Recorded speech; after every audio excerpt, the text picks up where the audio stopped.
Une image en direct, vous voyez, ce sont les représentants politiques de la NUPES qui arrivent tous ensemble, Benjamin Duhamel, pour participer à cette grande réunion. Ils ont répondu à l'appel d'Emmanuel Macron. Oui, alors que vous voyez de gauche à droite, Manuel Bompard, le coordinateur de la France Insoumise, qui est en train de discuter avec Marine Tondelier, la patronne des écologistes. À la droite de Marine Tondelier, Olivier Faure, le premier secrétaire du Parti Socialiste, et Fabien Roussel, qui est donc le seul à avoir une cravate, hein, le patron du Parti communiste. Encore une fois, peut-être une façon d'essayer de se distinguer. C'est amusant de voir que la NUPES a passé son été à se taper dessus, notamment à l'occasion des universités de rentrée.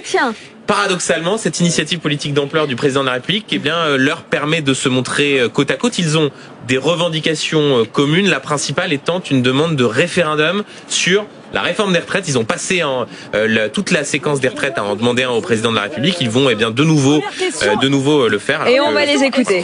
Est-ce que vous êtes content d'être là ?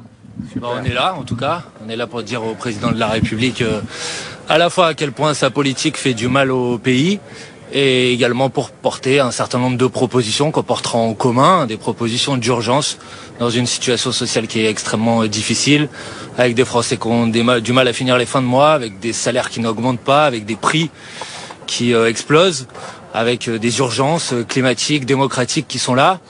Et donc on a un certain nombre de propositions à faire et donc on vient sans illusion mais avec détermination. Pour avoir accepté l'invitation, est-ce que c'est pas un piège que vous tend le président aujourd'hui ?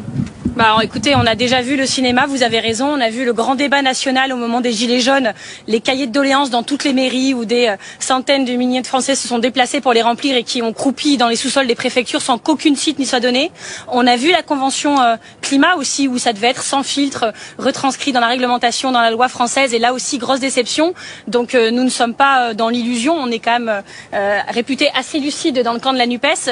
Pour répondre à votre première question, oui, on est content d'être là et on est content d'être là ensemble. On ne sait pas bien à quoi servira cette journée, mais le fait d'avoir pu la préparer ensemble, arriver ensemble est important pour nous, pour nos électeurs et pour les personnes pour lesquelles on se bat.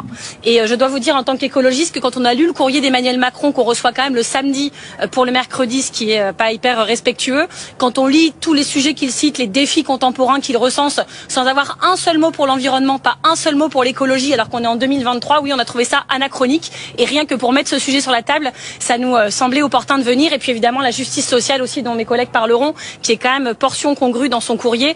On voit qu'il n'a pas exactement les mêmes préoccupations que les Françaises et les Français. C'est eux qu'on est venus représenter ici.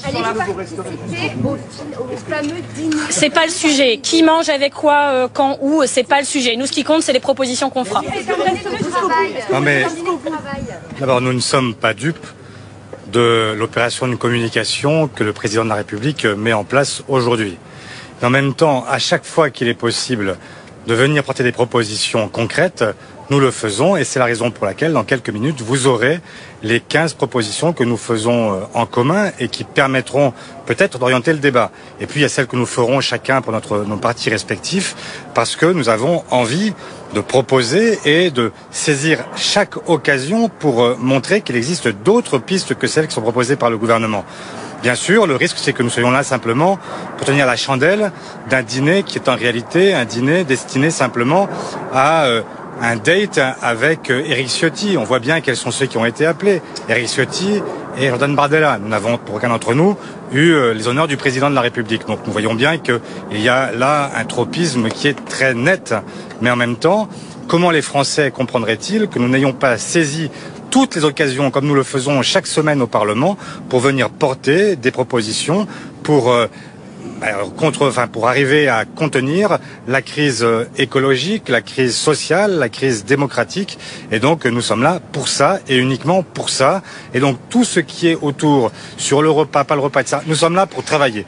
Tant qu'on est là avec l'assurance que le travail existe et qu'il est possible de se prononcer sur des sujets, on est là. Si à un moment on a le sentiment que ça ne sert à rien et que nous sommes simplement là pour faire des corps, eh bien nous prendrons nos responsabilités aussi. Sur la forme, pas de téléphone, un huis clos, pas de collaborateurs.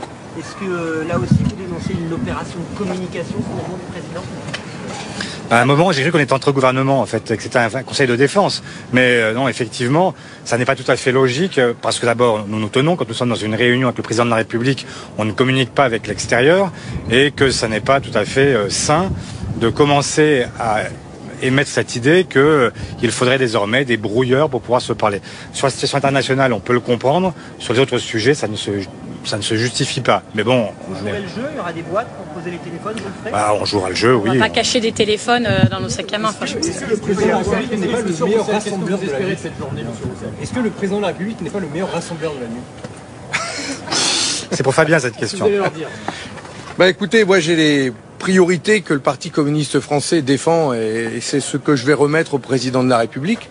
On a des propositions communes sur un grand nombre de questions liées au salaire, aux services publics et on les défend ensemble à l'Assemblée nationale et au Sénat.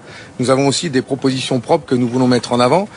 Pour nous, la priorité des priorités, c'est d'abord répondre en urgence à l'inflation qui ronge le pouvoir d'achat de nos concitoyens aujourd'hui.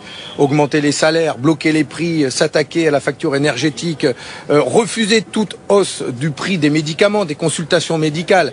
Ça, c'est ce que moi j'ai envie de dire au président de la République en priorité, sans illusion, parce qu'il nous invite à parler. Et en même temps, il ferme la porte d'entrée de jeu dans des articles qu'il a pu donner dans des magazines où il dit qu'il y aura 15 milliards d'euros d'économies dans le budget de l'État, envisager d'augmenter les prix des médicaments, utiliser le 49.3 sur le budget de la Sécu. Donc on se demande à la limite pourquoi on vient, mais moi j'ai fait l'effort de venir, malgré tout, pour dire ce que j'ai à dire au président de la République sur ces questions liées à l'inflation, au salaire, mais aussi sur les questions internationales, parce que cette question nous préoccupe beaucoup. Et je vais réitérer les propositions que nous faisons concernant la situation en Europe. Et bien sûr, la fracture démocratique. Et donc, il veut que l'on parle des institutions. Nous allons parler des institutions et nous avons une série de propositions à faire. Supprimer le 49.3 de la Constitution. Voilà une question que nous voulons mettre à l'ordre du jour.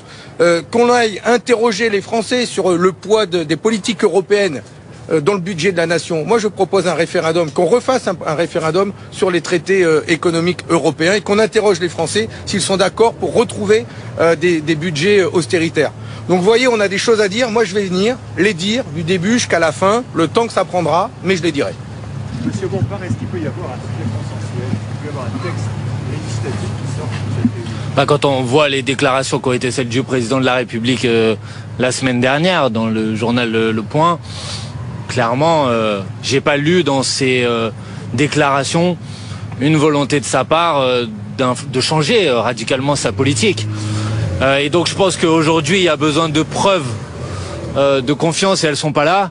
Et c'est pourquoi on porte tous ensemble, l'ensemble des formations politiques de la NUPES, en particulier d'abord l'urgence de réparer le mal qui a été fait et donc de soumettre à référendum le projet de loi sur les retraites. Vous savez que les décrets d'application n'ont pas totalement été publiés. Il est encore temps de suspendre la publication de ces décrets d'application et de se soumettre ce texte à référendum.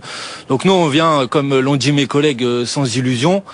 Mais on vient pour dire franchement les choses au président de la République, les yeux dans les yeux, sur le mal que fait sa politique au pays et sur le fait que nous avons des propositions alternatives à défendre.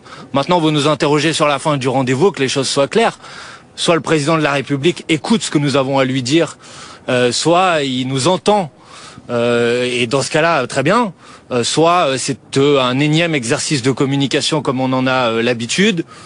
Et dans ce cas-là, ça débouchera sur rien. Et je pense que c'est clair dans nos têtes et dans nos esprits. Mais puisqu'on nous a demandé de venir faire des propositions, nous venons faire des propositions dans l'intérêt du pays. Juste, monsieur Faure, vous avez dit, on verra comment ça se passe, on est prêt à prendre nos responsabilités. Est-ce que vous êtes prêt à quitter le rendez-vous avant la fin? Mais attendez, je ne vais pas vous raconter à l'avance ce que je vais faire. Je ne sais même pas. Mais pour l'instant, il faut que vous vous rendiez compte d'une chose, c'est que nous sommes convoqués sur un ordre du jour des plus flous, puisqu'on sait qu'il y a 3 séquences. Personne ne sait comment ça se passe. On ne sait pas si le président répondra ou s'il ne répondra pas. Nous n'avons aucune indication sur ce rendez-vous. Donc, comment vous répondre sur la façon dont on réagira à ce que sera ce rendez-vous? Donc, nous, à chaque fois qu'on nous donne l'occasion de venir défendre des positions, nous avons été élus pour ça. Nous sommes des élus de la République et nous avons un mandat aussi reçu par les électeurs et les électrices qui nous ont demandé de porter nos convictions. C'est ce que nous allons faire aujourd'hui et nous verrons s'il y a une réception possible par le président de la République. Si le président de la République nous dit, pour reprendre l'exemple donné à l'instant par Manuel, s'il nous dit, écoutez, je regrette de ne pas avoir donné la parole au Parlement.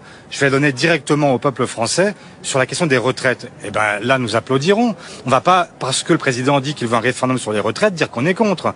Donc à chaque fois qu'il sera d'accord avec ce que nous portons, eh bien nous serons prêts à avancer. S'il nous dit je vous mets pas exactement 100% de ce que vous voulez, mais il en met 90%, ben là aussi ça se réfléchit. Mais pour l'instant, c'est le moins qu'on puisse dire. Ça a été dit par les uns et par les autres. Les premières indications que nous avons à travers interviews données au Point et puis ces interventions depuis le mois de juillet, on n'a pas le sentiment qu'il ait compris grand-chose. Et que, en réalité, quand il vient fustiger les mères célibataires comme cause exclusive des violences urbaines, là, on se pince.